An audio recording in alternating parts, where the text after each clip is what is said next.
자, 오늘 간단하게 들어갈게요. 좀 압축해서 들어갈 거야. 뭐 들어갈 거냐면 금속 반응성 기본 관련한 거. 금속 반응성에서부터 어디까지 간단하게 정리를 할 거냐면 부식 관련까지 연결해서 쭉 해서 나갈 거야. 오케이. 자, 요거 같은 경우에는 학교마다 이제 외우라고 하는 학교들도 있고 외우라고 안 하는 학교들도 있고 뭐 다양하게 있기 때문에 외워라라고 내가 강요는 못 하겠고요. 엔간하면 외워두시는 게 문제 풀 때 좋기는 해요. 뭘 외우라는 거야? 금속의 반응성 순서.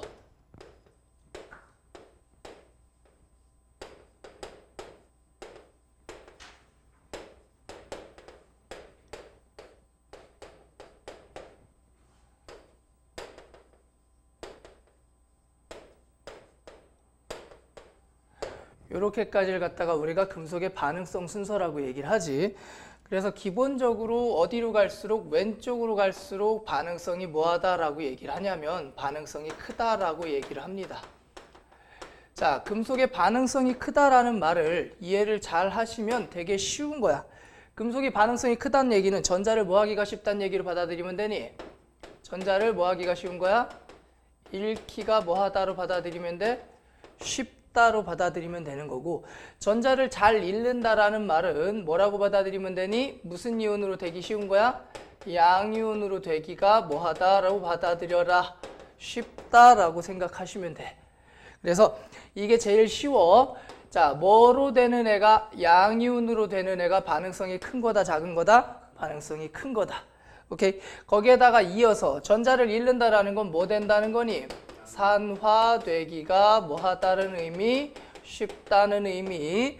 그 다음에 내가 산화가 잘 된다는 건 무슨 력이 크다는 의미? 환원력이 뭐하다는 의미? 크다라는 의미로 생각하시면 되겠지. 그래서 자, 이 수소라는 애를 기준으로 했을 때 수소보다 오른쪽에 있는 애들과 수소보다 왼쪽에 있는 애들 살짝만 구분하면 쉬워. 자, 수소보다 오른쪽에 있는 애들은 얘네들을 자, 얘네들 같은 경우에 부식이 되는 애들이야 안 되는 애들이야? 부식이 안 되는 애들이야. 그 다음에 수소보다 오른쪽에 있는 애들은 산화구의 반응이 일어나는 애들이다, 반응 안 하는 애들이다? 산화구 반응을 안 하는 애들. 자, 염산이라든가 황산이라든가 그딴 거에다 얘네들 집어넣었을 때 반응을 안 합니다. 오케이. 다만 수소보다 왼쪽에 있는 애들은 당연히 부식도 하는 애들이고 산화구 반응도 같이 일어나는 애들이고. 간단하게 정리합시다. 한 번 다 한 거니까. 자, 그 다음에 이 동네를 들어가면서 내가 강조하는 것 중에 하나가 이 금속이라는 애들은 무슨 이온으로 되려는 경향이 무조건 크니? 양이온으로 되려는 경향이 무조건 큰 거지. 그래서 금속이라는 애들이 이온으로 존재를 할 수 있다라고 얘기를 하는데 요 단어를 꼭 기억하세요. 수용액이라는 단어. 자, 수용액이라고 표현을 할 때 AQ라는 단어를 써서 표현을 하지. 수용액 속에는 뭐가 녹아 있다고 생각하시면 돼요? 이온이 녹아 있다고 생각을 해야 돼. 꼭. 그래서 문제가 보통 어떤 식으로 나오냐면 이런 식으로 나오지. 황산구리 수용액에다가 무슨 판을 집어넣었대요? 아연판을 집어넣었대요. 그랬을 때 어떤 사건이 발생하느냐에 대한 퀘스천이 나왔을 때 니들이 어떻게 풀어나가야 되느냐라는 거지.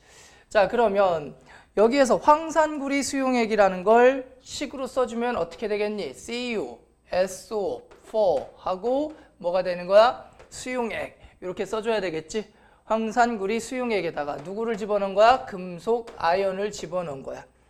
그랬을 때 이 동네에서 어떤 반응이 일어나겠느냐? 이걸 한번 살펴보자라는 거죠. 자, 이쪽으로 좀 빼가지고 한번 써볼게. 자, 저걸 갖다가 이온식으로 한번 써보려고 그래. 그러면 어떻게 써줘야 되겠니? 구리 이온과 누가 있었던 거야? 황산 이온이 있었던 거지. 자, 이 이온들은 어디에 녹아있는 중이야 지금? 물속에 녹아있는 중이야. 물속에 녹아있는 중인데 여기에다가 지금 내가 금속 아연판을 집어넣은 거야. 이랬을 때 우리가 상황을 좀 생각을 해봐야 되는데, 자, 지금 존재하는 금속은 구리하고 아연이 존재하고 있지. 하지만 지금 구리는 뭘로 존재하고 있어요? 이온으로 존재하고 있고 아연은 뭘로 존재하고 있어? 금속 상태로 존재하고 있지. 그럼 반응성은 누가 더 크니? 왼쪽에 있는 애가 더 큰 거야. 저쪽에서 누가 더 왼쪽에 있어요? 구리가 왼쪽에 있니? 아연이 왼쪽에 있니? 아연이 더 왼쪽에 있지. 그러면 지금 요 상황에 그릇 속에 그릇이 있는데 이 그릇 속에 구리는 무슨 상태로 존재하고 있는 거야? 이온 상태로 존재하고 있는 거고 아연은 금속 덩어리 형태로 이렇게 존재하고 있는 거거든. 지금 현재 이렇게 존재하고 있는 건데 이 상황이 맞는 상황이다? 안 맞는 상황이다? 안 맞는 상황이다. 누가 이온이 되려는 경향이 더 강해? 아연이 이온이 되려는 경향이 더 강하고 구리가 금속이 되려는 경향이 더 강한 거야. 왼쪽 놈은 뭐로 존재하려는 경향? 이온으로 존재하려는 경향. 오른쪽에 있는 애는 금속으로 존재하려는 경향. 이렇게 생각하시면 편해요. 그래서 이 반응식을 갖다가 대충 꾸며주면 이렇게 된다고 그랬죠. 구리 이온과 누가 반응한 거야? 아연이 반응한 거야. 이때 이 SO4 2- 이온, 황산 이온 같은 경우에는 뭘로 작용한다 라고 얘기를 해요? 구경꾼으로 작용한다. 우리 한 번 다 배웠었죠. 그렇지? 구경꾼은 반응 전후에 변하는 게 있다 없다? 없다. 그래서 굳이 쓸 필요가 있어 없어? 없어. 자, 그러면 누가 더 반응성이 크다? 아연의 반응성이 더 크다. 따라서 구리는 구리가 되고 아연은 아연 이온이 된다. 이게 요 반응의 핵심이죠. 자, 그러면 구리 이온은 구리가 되고 있죠. 얘는 산화수가 뭐에서 뭐가 되고 있어? 2에서 0이 되고 있지? 그러니까 산화수가 증가하니 감소하니? 감소했으니까 얘는 산화됐어? 환원됐어? 환원된 거죠. 따라서 여기 반응에서 구리는 뭐가 되고 있어요? 환원이 되고 있고요. 그 다음에 아연은 아연 이온이 되고 있어요. 산화수가 0에서 얼마가 되고 있니? 2가 되고 있죠. 따라서 이 반응에서 아연은 뭐가 됐다라는 거 우리 알 수 있어? 산화되었다라는 걸 우리가 알 수 있지. 대략적으로. 근데 이 반응에서 이제 또 몇 가지 살펴봐야 되는 게 있는데 첫 번째 뭐냐면 거의 대부분의 이온은 색깔이 있다 없다? 없다. 소금물, 나트륨 이온도 녹아있고 염화 이온도 녹아있지만 소금물이 무슨 색깔을 띠니 안 띠니? 안 띠죠. 거의 대부분은 투명한 색깔을 띠는데 구리 이온은 뭐 이거 말고도 몇 개 더 있어요. 구리 이온 같은 경우에는 무슨 색을 띈다? 푸른색을 띱니다. 구리 이온은 무슨 색을 띄어요? 푸른색을 띠고 거의 나머지 이온은 색깔을 띈다, 띄지 않는다? 띄지 않는다. 그 다음에 두 번째, 거의 대부분의 금속은 무슨 색을 띱니까? 은백색이라고 하죠. 그죠? 뭐 철색깔, 은색깔, 대부분 은백색 광택을 띠는 게 거의 대부분의 금속인데 몇 색기? 자, 첫 번째, 구리라는 금속은 까보면 은백색이니 은백색은 아니니? 은백색이 아니죠. 얘는 무슨 광택이라고 표현하냐면 붉은색 광택이라고 표현을 해요. 붉은색 광택. 약간 붉으죽죽하죠. 실제로 까보면은 전선 까보면 나오지, 그치? 뭐 주황색 같기도 하고 뻘겋기도 하고 뭐 그렇죠. 근데 대부분 책에서 붉은 광택이라고 표현을 하고요. 그 다음에 금 같은 경우는 AU라고 표현하는데 굳이 색깔 안 쓸게. 무슨 색이니? 금색이지, 금색. 굳이 뭐 이걸 색깔로 표현할 필요까지는 없고요. 그래서 요런 상황인데 자, 요걸 갖다가 좀 섹션을 나눠서 한번 생각을 해볼게. 자, 쌤이 이런 식으로 그림을 그려서 수업 시간에 한번 얘기한 적이 있을 거야. 어떤 식으로 얘기를 했었냐면 이렇게 섹션을 나누죠. 섹션을 이렇게 나눠서 자, 위에 쪽을 반응 전, 아래쪽을 반응 후. 오케이? 왼쪽을 갖다가 수용액 속에 들어있는 것들. 그 다음에 오른쪽에는 금속 상태의 판으로 존재하는 것들을 써줄 겁니다. 자, 수용액 속에 존재하는 건 누가 존재하는 거야? 이온이 존재하는 거지? 그럼 반응 전에 누가 이온으로 있었니? 구리가 이온으로 있었죠. 반응 전에는 구리가 이온으로 있었고요. 그 다음에 반응 전에는 누가 금속으로 있었어요? 아연이 금속으로 있었지. 맞아? 근데 반응 후에 보니까 누가 이온으로 됐습니까? 아연이 이온으로 됐고요. 그 다음에 반응 후에 보니까 구리가 뭐로 됐습니까? 금속으로 변해 있죠. 그러면 이 안에서 얘네들이 어떤 식으로 사건이 일어나는지가 일목요연하게 보이면 돼. 첫 번째 뭐가 보여야 되냐면 구리 이온은 구리가 됐구나. 따라서 구리는 산화된 거야, 환원된 거야? 환원된 거고요. 아연은 아연 이온이 됐구나. 따라서 아연은 산화된 거야, 환원된 거야? 산화가 된 건데 이때 전자의 움직임을 보자. 아연은 전자를 잃고 아연 이온이 된 거고 구리 이온은 전자를 얻어서 구리가 된 거지. 맞아? 그럼 전자는 어디에서 어디로 넘어가니? 요렇게 넘어갑니다. 봐, 아연이 전자를 잃었어요. 그지? 그리고 뭐가 되니? 아연 이온이 됐지?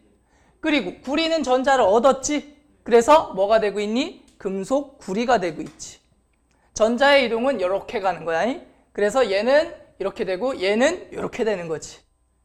이해되니? 뭐 정확히 얘기하면 두 개의 전자가 이동했겠죠. 이 상황에서는. 됐어? 자, 그 다음에 두 번째로 봐야 되는 게 왼쪽이 어디 쪽 상황이야? 수용액 쪽 상황이야. 이게 물속 상황이야. 물속 상황. 자, 물속에서는 누가 누구로 바뀌고 있어? 구리 이온이 아연 이온으로 바뀌고 있지? 근데 아까 색깔을 띠는 이온은 누구라고 그랬어? 구리 이온이 색깔을 띈다고 그랬잖아. 따라서 구리 이온이 아연 이온으로 변하고 있다라는 말은 아까는 푸른색을 띠는 이온이 있었는데 지금 물속에 푸른색을 띠는 이온이 어떻게 되고 있어요? 사라지고 없어지지? 따라서 여기로부터 수용액의 색 변화는 어떻게 될 것이다 라는 거 예상 가능해? 안 예상 가능해? 예상 가능하겠지. 푸른색이 점점 짙어질까 옅어질까? 푸른색이 점점 옅어지겠지. 두 번째, 금속판에서 일어나는 사건을 봐봐. 아연판이 무슨 판으로 바뀌고 있니? 구리판으로 바뀌고 있지. 근데 아연판은 무슨 색을 띠니? 은백색을 띠죠. 그지? 근데 구리판은 무슨 색을 띄어요? 붉은 광택을 띈다고 그랬지. 따라서 여기에서 무슨 판의 금속판의 색 변화도 예상할 수 있을까 없을까? 예상할 수 있겠죠. 그래서 구리가 들어간 애들은 색깔의 변화를 잘 봐야 돼. 금속판의 색깔 변화도 잘 봐야 되고 수용액의 색깔 변화도 잘 봐야 돼요. 구리가 이온일 땐 푸르딩딩하고요. 금속일 땐 붉은색 광택을 띱니다. 자, 그 다음에 하나 더 알아두자. 자, 원자량은요. 이건 외울 필요는 없습니다. 원자량은 외울 필요 없는데 알려주게 돼 있어요. 구리가 누구보다 아연이 이렇게 돼요. 원자량은 누가 더 크다? 아연의 원자량이 더 큽니다. 이건 외우라는 게 아니라 알려준다는 거야. 그럼 누가 더 무거운 놈이야? 아연이 더 무거운 놈이지. 따라서 물속에서는 무거운 놈으로 바뀌고 있고 금속판에서는 뭐한 놈으로 바뀌고 있어요? 가벼운 놈으로 바뀌고 있지. 따라서 수용액의 색 변화에다가 뭐의 변화? 밀도 변화. 자, 수용액이 점점 무거워지고 있어? 가벼워지고 있어? 무거워지고 있지? 수용액의 밀도는 증가할 것이다? 감소할 것이다? 증가할 것이다. 마찬가지로 금속판의 색깔 변화 플러스 금속판의 무슨 변화? 질량 변화. 자, 금속판은 아연판이 무슨 판으로 바뀌고 있니? 구리판으로 바뀌고 있죠. 오케이? 따라서 가벼운 놈으로 바뀌고 있으니까 질량이 증가할 것이다, 감소할 것이다, 감소할 것이다 라는 거 예상 가능합니다. 그리고 너무 당연하게도 이 반응이 일어났다라는 사실 하나만으로 누가 반응성이 더 큰 거야? 아연의 반응성이 더 큰 거야. 반응이 일어났으니까. 안 일어났다면 누구의 반응성이 큰 거겠니? 구리의 반응성이 더 큰 거겠지만 반응이 일어났잖아. 일어난 거니까 누구의 반응성이 큰 거다? 아연의 반응성이 더 큰 거다라고 알 수 있겠지. 됐어? 자, 그러면 이런 형식으로 간단하게 자주 나오는 게 뭐냐면 누구하고 누구? 질산은 수용액에 누구를 집어넣는 거야? 금속 구리를 집어넣는 거야. 그러면 질산은 수용액에 구리를 집어넣었으니까 은이온에다가 구리를 집어넣은 거야. 그럼 반응성이 누가 더 크니? 구리의 반응성이 더 크거든요. 따라서 구리가 반응성이 더 크니까 은이 되고 구리는 뭐가 될 거야? 이온이 될 거야. 근데 니들도 알고 있다시피 은은 몇 플러스 이온이야? 1 플러스 이온이고 구리는 몇 플러스 이온이니? 2 플러스 이온이죠. 그죠? 따라서 여기서 맞춰줘야 되는 게 너희들은 지금까지 원자량만 맞춰줬잖아. 그지? 원자량이 된다. 원자의 숫자만 맞춰줬잖아. 그러면 은 하나, 구리 하나 맞지만 사실은 뭐까지도 맞춰줘야 돼? 산화수, 그러니까 전하량까지도 맞춰줘야 되는 거야. 자, 지금 여기 보면 좌측의 전하량이 1 플러스지, 그치? 우측에는 몇 플러스야? 2 플러스야. 따라서 왼쪽도 2를 맞춰주려면 이 앞에 개수가 얼마가 있어야 돼? 2가 있어야 되겠지. 근데 원자수도 보존이 돼야 되거든. 왼쪽에 은이 몇 개가 있어요? 2개가 있으니까 오른쪽에도 은이 몇 개가 있어야 되는 거야? 2개가 있어야 되는 거야. 자, 그럼 요 반응식을 놓고 보면 좋은데 그냥 아직까지는 요렇게 한번 해석을 해보자.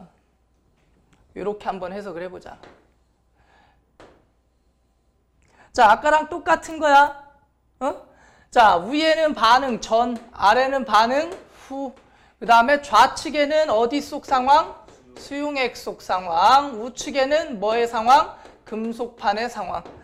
자, 반응 전에는 누가 수용액 속에 있어야 돼? 은이온이 수용액 속에 들어 있습니다.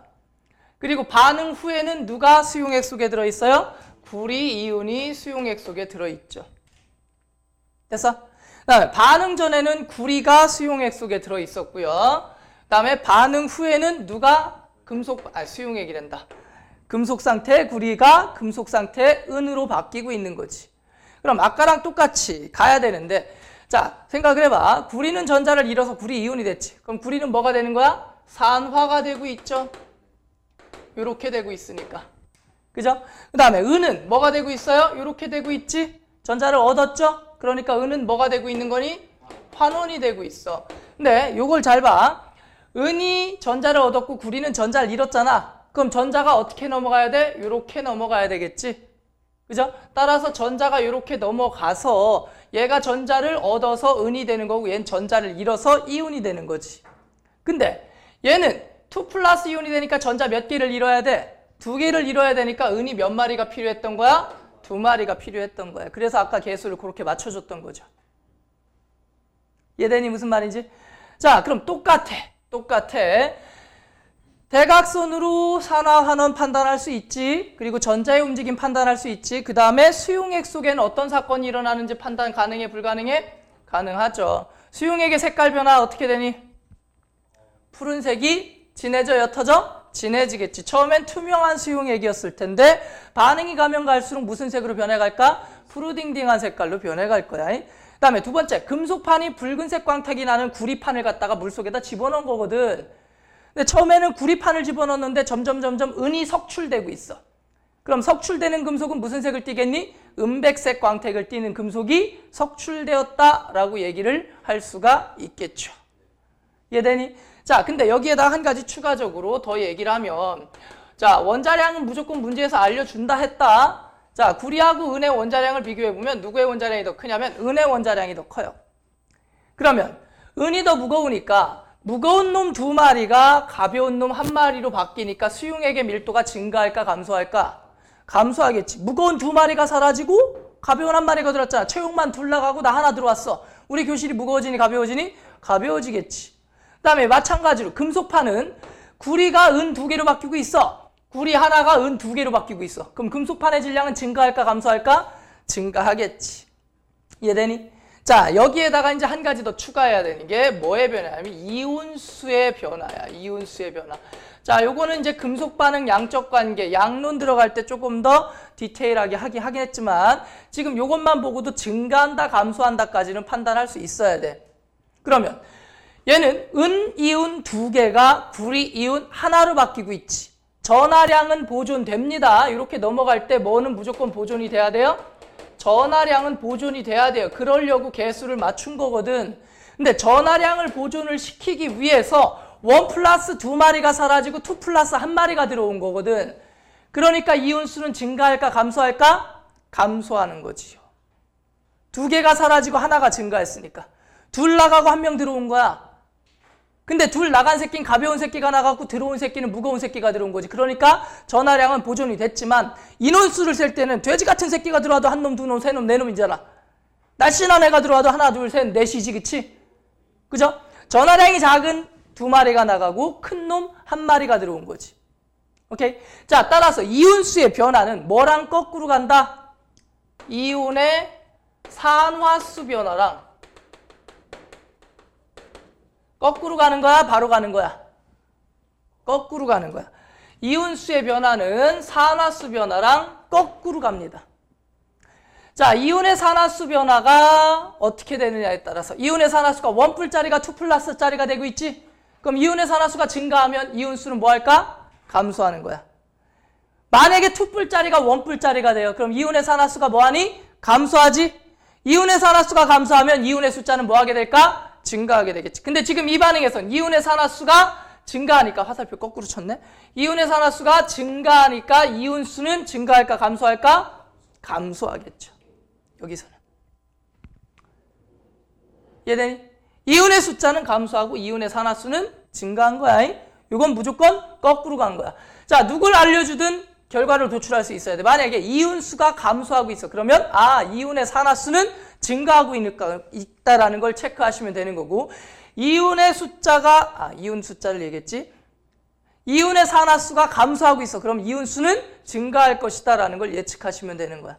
그래서 이윤의 산화수와 이윤의 숫자는 거꾸로 간다, 바로 간다, 거꾸로 간다. 이렇게 알아두시면 되겠습니다.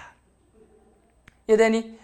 자, 따라서 금속의 반응성 관련한 기본적인 문제에서 주로 등장하는 게 요거 두 개, 황산구리 수용액의 반응과 그 다음에 질산은 수용액의 반응, 요 두 가지 자주 등장하니까 꼭 체크를 해두셔야 되겠고요.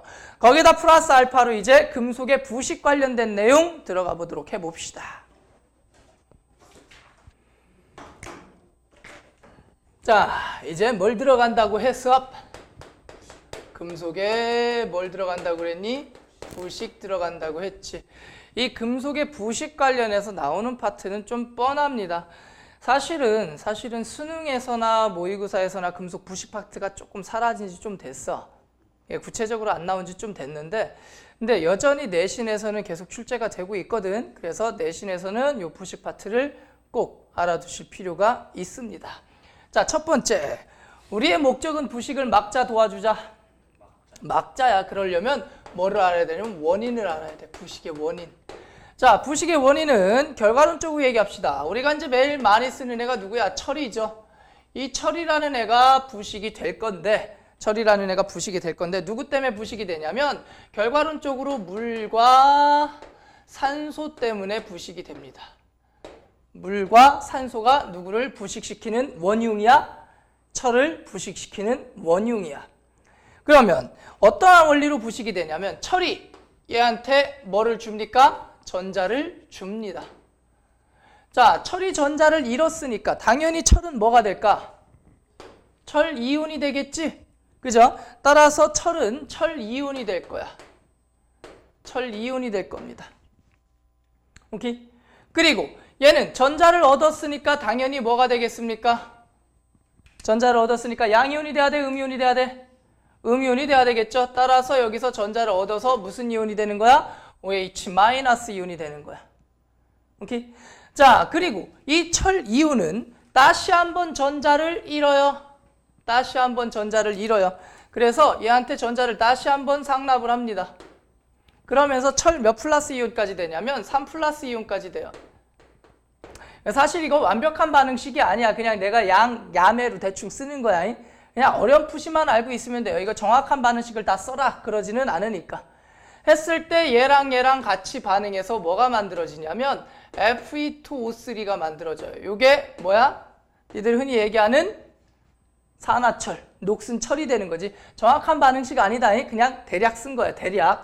자, 중요한 건 뭐냐면 부식의 원인이 누구다? 물과 산소다. 근데 한 가지 가끔 물어보는 게 있어요. 뭐냐면 부식 과정에서 누가 만들어지니? OH-이온이 만들어지죠. 따라서 부식이 될 때 그 주변에 페노프탈레인 수용액을 갖다 놨다 쳐봅시다. 그럼 페노프탈레인은 염기성이 되면 무슨 색으로 변하겠니? 붉은색으로 변하겠지. 지시약이니까. 그래서 염기성이 돼요. 부식이 진행될 때 그 주변이. 그래서 부식이 진행될 때 그 주변은 무슨 성이 된다? 염기성이 된다라는 거 간략하게 알아두시면 되겠고, 이 실험 관련한 문제, 원인에 관련된 실험 문제가 나올 텐데 이 실험 관련해서 내가 지금 구체적으로 막 설명하진 않을게. 그냥 간략하게 어떤 실험인지는 아시죠? 못을 갖다가 하나는 물에다 반쯤 담거, 하나는 염화칼슘에다 담거, 하나는 끓인 물에다 담거. 각각이 의미하는 거 모르니? 표정이 되게 신선하다. 아니 그러니까 뭐 어느 게 그 염화칼슘 거울었을 때 부식이 제일 빨리 돼서. 에이씨, 미친 이씨 깐나 새끼. 자, 물에다 반쯤 담근 못이 하나 있고요. 실험이 있죠. 못 실험, 쇠못 실험. 물에다 반쯤 담근 못이 있고요. 그 다음에 어디다 담근 못이 있어요? 염화칼슘관에다가 넣은 못이 있고요. 그 다음에 끓인 물에다가 넣은 못이 있고요. 그 다음에 무슨 물에다 넣은 못이 있습니까? 소금물에다가 넣은 못이 있고요. 이렇게. 그 다음에 기름에다가 넣은 못이 있고요. 그 다음에 어디다가 넣은 못이 있냐면, 아이고 순서 좀 바꿉시다. 기름에다 넣은 물, 소금물에다 넣은 물. 순서만 좀 바꿉시다. 자, 끓인 물, 그 다음에 기름, 그 다음에 소금물, 그 다음에 아연을 감아서 넣은 못을 넣기도 하고요. 구리를 감아서 넣기도 하고요. 그래서 총 실험이 나올 수 있는 게 대략 요 정도 되는데, 물에다 반쯤 담갔다라는 얘기는 누구도 주고 누구도 준 거야? 물도 주고 산소도 준 거야. 오케이? 자, 물도 주고 산소도 준 거야. 물과 산소라고 쳤을 때 물에다 반쯤 담근 애는 물이 있어요. 염화칼슘이라는 건 뭐야? 물을 먹는 애지. 따라서 여긴 물이 있어 없어? 없어. 끓인 물에는 당연히 물이 있겠지. 그지? 기름 속에는 물이 있어 없어? 없어요. 자, 그 다음에 소금물에도 물은 당연히 있어요. 자, 그리고 얘네 두 마리는 나중에 좀 별개로 한번 생각을 해봅시다. 아연을 감은 거, 구리를 감은 건 이건 나중에 생각을 해볼 거고. 두 번째, 산소는 당연히 물에다 반쯤 담갔으니까 산소 공급되고 있는 거지. 염화칼슘 간에서 물만 제거했으니까 산소 있어. 끓인 물이라는 건 뭐냐면, 물을 끓이면 물 속에 있던 뭐가 날아가 버려? 기체가 다 날아가 버려. 그리고 물을 끓인 다음에 위에다 뭐를 한 방울 떨어뜨리니? 기름을 한 방울 떨어뜨려요. 이 기름을 떨어뜨리는 이유는 뭐 때문이라고 그랬니? 산소가 다시 들어가는 걸 막아주려고 하는 거죠. 따라서 끓인 물 속에는 산소가 있다 쳐 없다 쳐? 없다 쳐. 기름에 담근 건 이것도 없어. 오케이? 당연히 소금물에다 담근 건 물도 있고 산소도 있고, 그 다음에 뭐도 추가적으로 들어간 거야? 전해질도 추가적으로 넣어준 거지. 그죠? 이때 부식이 되는 정도를 한번 대략 비교해보면, 어떻게 부식이 되냐면, 물에다 반쯤 담근 거를 갖다가 이만큼 부식됐다고 쳐봅시다. 그럼 염화칼슘에다 담근 부식 정도는 1, 끓인 물에다가도 1, 기름에다가는 0, 소금물에다가는 3 정도로 결과가 나온다는 거지. 이 결과가 무슨 의미를 갖는 거야? 아, 물하고 산소 다 줬더니 이만큼 녹슬었대. 근데 둘 중에 하나만 줬더니 얼만큼 녹슨대. 오케이? 둘 다 안 줬더니 녹이 슬었대, 안 슬었대? 안 슬었대. 근데 전해질까지 같이 첨가해줬더니 부식이 더 많이 됐대. 예를 들어서 뭐 지문에서 바닷가에 있는 자동차는 더 빨리 녹이 쓴다, 이런 얘기가 나오면 걔는 뭐야? 요거하고 관련된 얘기가 되겠지. 이때 조심하셔야 될 건 뭐냐면, 하나만 조심하세요. 하나만 가지고 결과를 도출할 수 있어 없어? 없어요. 꼭 두 개를 가지고 결과를 도출해야 돼. 무슨 의미인지 아시지? 부식과 산소와의 관계를 알아보려면 산소가 들어가 있는 것만 가지고 우리가 판단할 수 있다 없다? 없다. 다른 것까지 같이 판단을 해야 된다 정도 그냥 간단하게 알아두시면 되겠고요. 자, 그리고 나서 요 내용 결과를 가지고 도출하는 거 그냥 간단하게 잡아두시면 돼. 더 이상 길게 얘기 안 할게. 뭐 실험 문제가 나올 수는 있는데 대부분 거의 뭐 논리적인 사고를 가진 아이들이라면 어느 정도 해석이 다 되는 것들이기 때문에 크게 어렵진 않을 거야. 오케이. 자, 그리고 나서 이제 뭘 들어가는 거야? 부식의 방지법을 들어갈 건데, 부식을 방지하는 방법이 총 몇 가지 방법에 의해서 부식을 방지한다? 딱 3가지야. 부식 방지는 몇 가지 방법? 3가지 방법. 부식 방지는 많지가 않아요. 몇 가지 방법으로 부식을 방지한다? 3가지 방법으로 부식을 방지한다. 자, 첫 번째 방법은 접촉을 막아줍니다. 접촉을 차단하는 방법이 있고요. 그 다음에 두 번째는 어떤 방법이 있냐면 합금이 있고요. 그 다음에 세 번째가 제일 중요해. 세 번째가 음극화보호. 이렇게 3가지 방법으로 뭐를 차단한다? 뭐를 막아준다? 부식을 막아준다. 부식을 막는 방법 이렇게 몇 가지? 3가지. 오케이? 자, 접촉을 차단한다라는 건 누구하고의 접촉을 차단한다라는 거야? 결과적으로 물과 산소와의 접촉을 차단을 한다는 의미가 되는 거고, 이 접촉을 차단하는 방법이 또 몇 가지 방법 정도로 압축을 하냐면 3가지 방법으로 압축합니다. 자, 첫 번째는 뭐냐면 페인트 칠, 기름 칠, 니스 칠 뭐 이딴 것들 있죠? 칠. 그 다음에 두 번째 방법은 뭐냐면 산화피막. 자, 산화피막은 대표적으로 알루미늄이라든가 아연 같은 애들이 스스로 산화피막을 만들어요. 알루미늄은 원래 부식이 잘 되는 애거든. 근데 부식이 빨리 돼요. 근데 심지어 치밀하게 됩니다. 빠르게 치밀하게 표면에 부식을 만들어버리는 거야. 산화 피막을. 그래서 더 이상 안으로 부식이 되게 한다, 안 되게 한다? 안 되게 한다.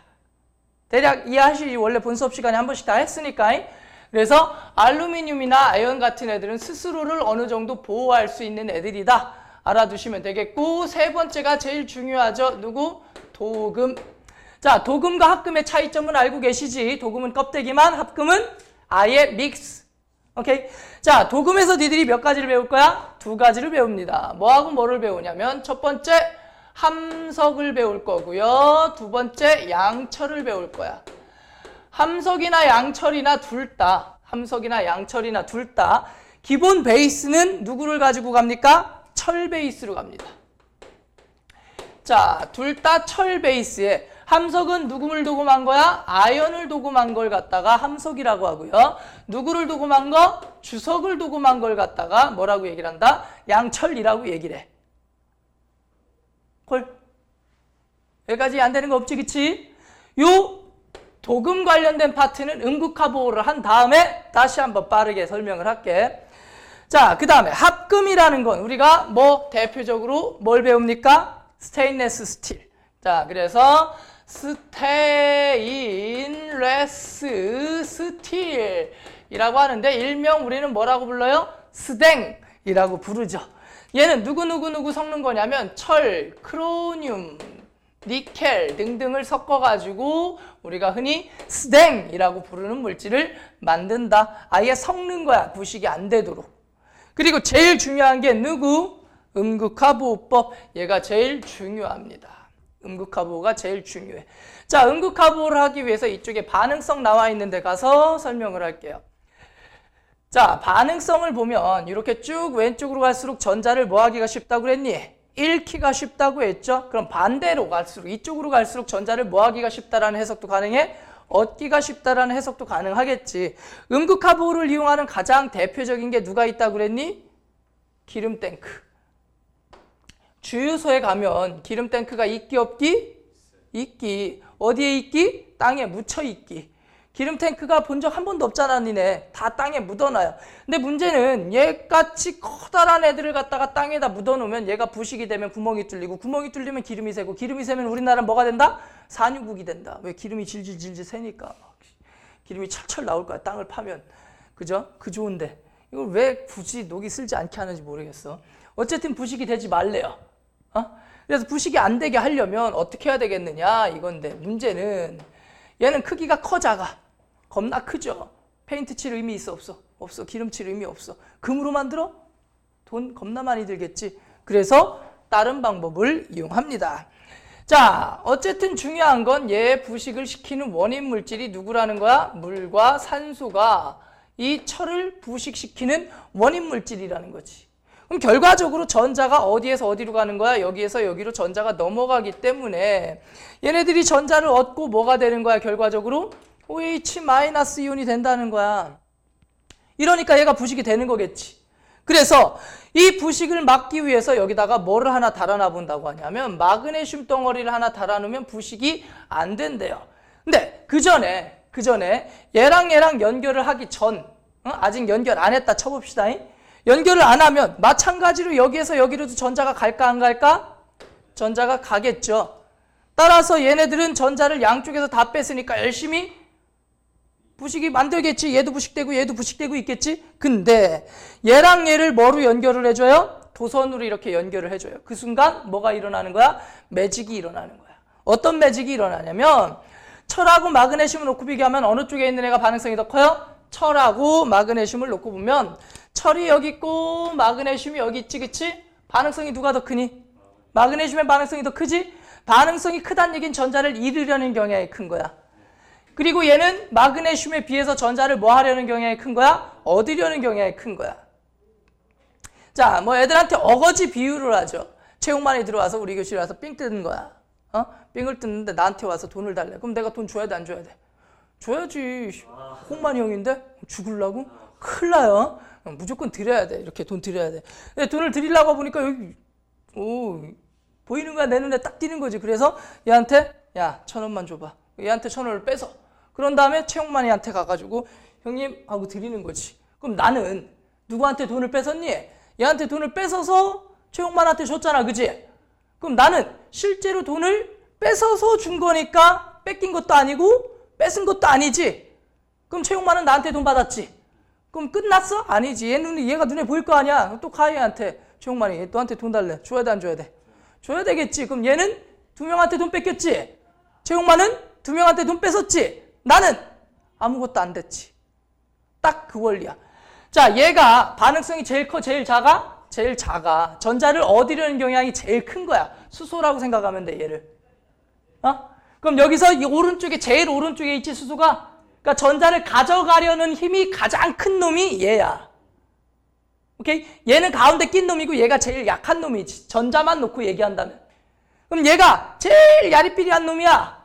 그러니까 얘한테 전자 뺏기고, 그리고 전자가 어느 쪽으로도 가는 거야? 이쪽으로도 전자가 가는 거야. 문제는 이때 철이 전자를 받아서 지가 처먹은 게 아니라 이쪽으로 다시 토스해버린다는 거지. 그러면 철은 부식이 되겠니? 안 되겠니? 안 되겠죠. 그럼 마그네슘은 혼자 있을 때보다 부식이 더 빨리 될까? 더 천천히 될까? 부식이 더 빨리 되겠지. 이게 음극화보호의 원리야. 그러면 이 음극화보호를 왜 음극화보호라고 하냐면 전자가 어떻게 가고 있어? 이 방향으로 가고 있지. 전류는 어디에서 어디로 흘러? 플러스에서 마이너스로 흐르지. 그럼 전자는 어디에서 어디로 가니? 마이너스에서 플러스로 가지. 이걸 배터리라고 생각을 한다면 여기가 마이너스 극이고 여기가 무슨 극이 되는 거야? 플러스 극이 되는 거야. 실제로 여기다 꼬마 전구를 연결하잖아? 그럼 꼬마 전구에 불이 들어오기 안 들어오기? 들어와요.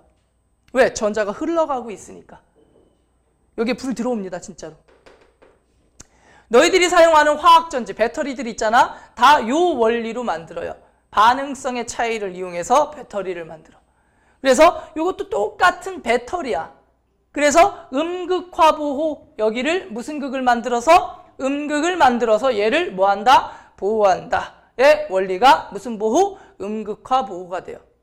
원리는 대략 이해되시지? 그러면 이 음극화보호를 되게 간략하게 한번 압축해서 한번 써봅시다.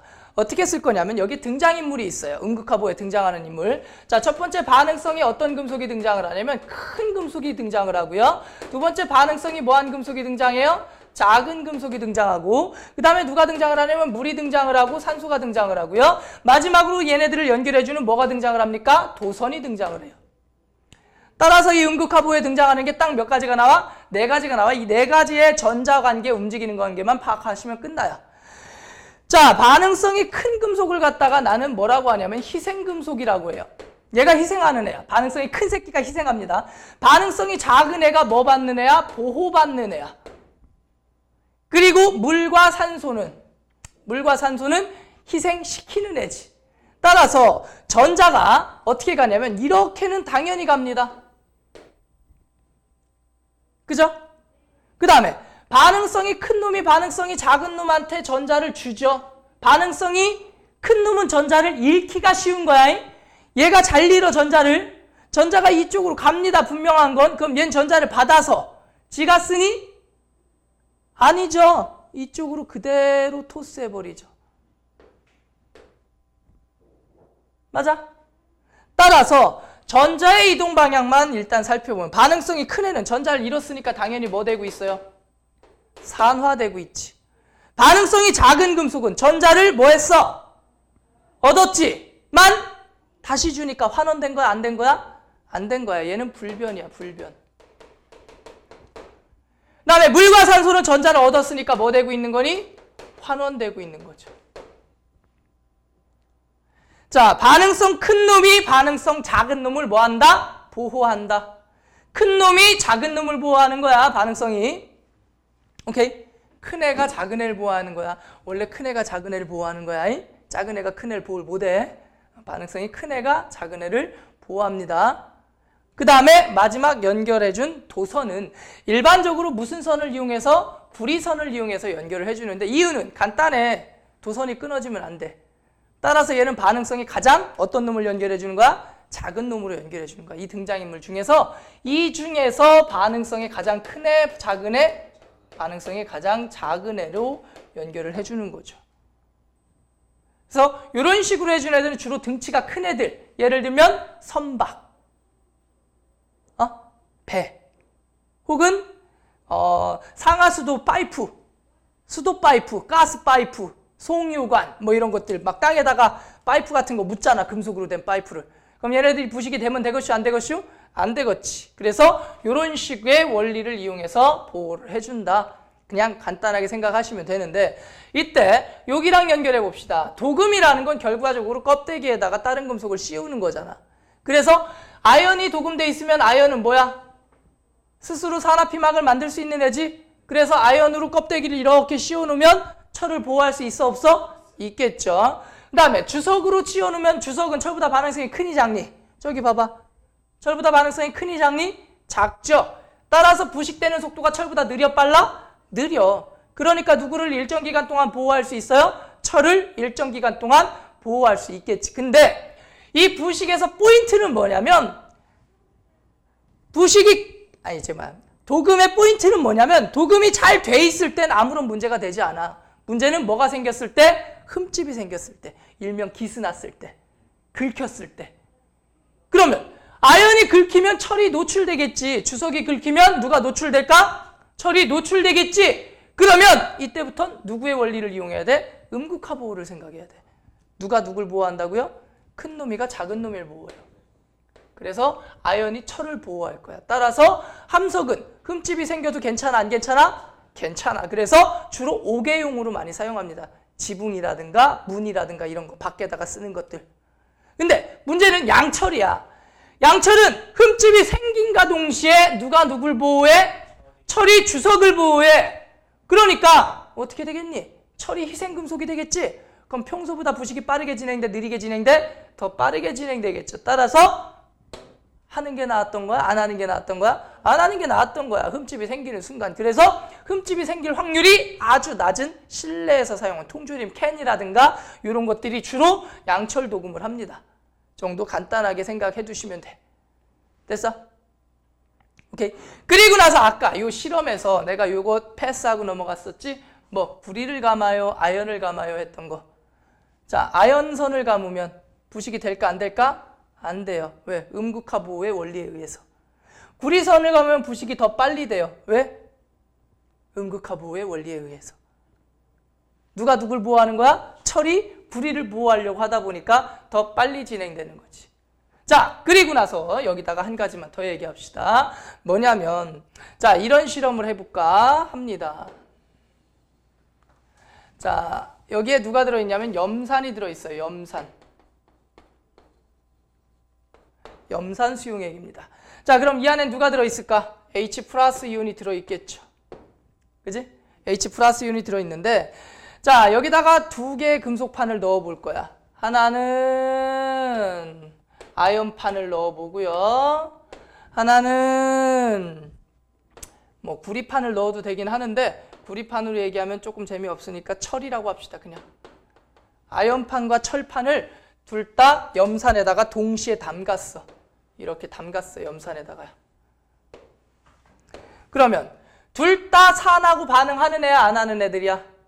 둘 다 산하고 반응하는 애들이지? 따라서 이렇게 따로따로 놨을 땐 아연도 산하고 반응해서 어떻게 되겠니? 아연이 산하고 반응해서 어떻게 되겠니? 아연 이온이 되겠지? 그리고 무슨 기체가 발생하겠어요? 수소 기체가 발생하겠죠. 따라서 이런 반응이 일어납니다. 아연이 수소 이온하고 반응해서 아연 이온이 되고 무슨 기체가 발생하는 거야? 수소 기체가 발생하는 거야. 철도 마찬가지로 이 반응이 일어날까 안 일어날까? 일어나겠지. 따로 있으면 철이 누구랑 반응합니까? 수소 이온과 반응해서 누가 되는 거야? 철 이온이 되고 무슨 기체가 발생을 할 거야? 수소 기체가 발생을 할 거야. 1번 반응과 2번 반응이 동시에 일어날 거야. 이해되니? 여기까지는? 따로따로 그냥 놨을 때는. 근데 문제는 뭐냐면 이 둘 사이를 도선으로 연결을 했어. 도선으로. 그러면 방금 전에 얘기했던 무슨 보호법? 음극화 보호의 원리가 일어나죠. 누가 누굴 보호하니? 아연이 철을 보호하겠지. 전자가 어디로 가요? 이렇게 넘어갑니다. 따라서 아연은 전자를 잃고 뭐가 되는 거야? 아연 이온이 돼서 이쪽이 아연이 우우 하면서 아연이 크기가 점점 작아질 거야. 근데 신기한 건 뭐냐면 전자가 이쪽에서 나와요. 왜? 전자가 이렇게 가니까 도선을 타고. 그래서 수소기체는 어디에서 발생할까? 이쪽에서 수소기체가 발생해. 그리고 철의 크기는 변할까 안 변할까? 안 변합니다. 이거 이해되니? 철의 크기는 변하지 않아. 근데 수소기체가 너가 손을 들 때마다 카메라가 저쪽으로 넘어가. 내가 왜 저기 스키가 왜 자꾸 절로 가나 그랬더니 얘가 이렇게 손을 들면 카메라가 절로 가. 깜짝깜짝 놀랐어. 자, 어쨌든 여기서 수소기체가 어느 쪽에서 나온다고요? 이쪽 철 쪽에서 수소기체가 발생하는 거야. 이해되니? 그럼 전자가 이렇게 가니까 여기다 꼬마정보 연결하면 될까 안 될까? 불 들어와. 이게 배터리가 이런 식으로. 이걸 볼타전지라고 그래요. 근데 이 볼타전지에 관련된 얘기는 안 나올 거야. 근데 원리만 알아두세요. 오케이? 크기가 줄어드는 건 얘야. 산화되는 건 얘가 산화되지만 수소기체가 발생하는 건 이쪽에서 수소기체가 발생한다. 정도 간단하게 알아두시면 아주 깔끔합니다. 됐어?